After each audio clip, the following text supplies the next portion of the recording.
5 लाख भाकरीचं नियोजन झालेलं आहे आणि हे मुंबईला रवाना करणार आहेत।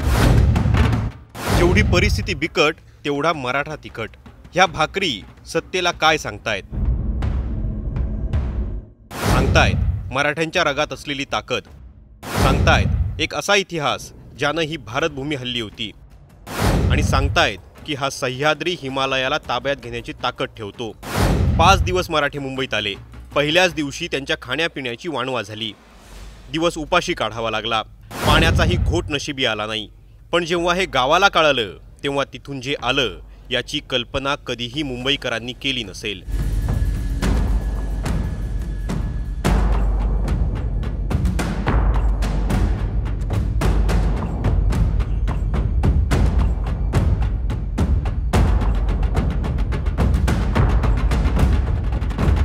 मराठ्यांच्या रगात पिझ्झा बर्गर नाही, बाजरीची भाकर आणि झणझणीत मिरचीच्या ठेच्याची ताकद आहे।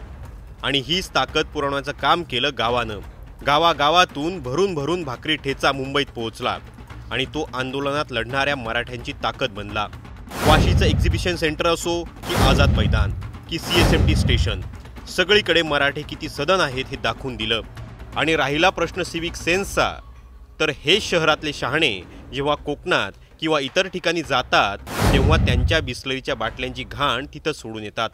कुठेही घाण करतात, कचरा फेकतात। तेव्हा कुठं जातो हा सिविक सेन्स? आणि मराठ्यांनो, असं मुंबईत येत राहा, म्हणजे कसं मुंबई महाराष्ट्रात असल्यासारखं वाटतं। Bureau report, times now Marathi.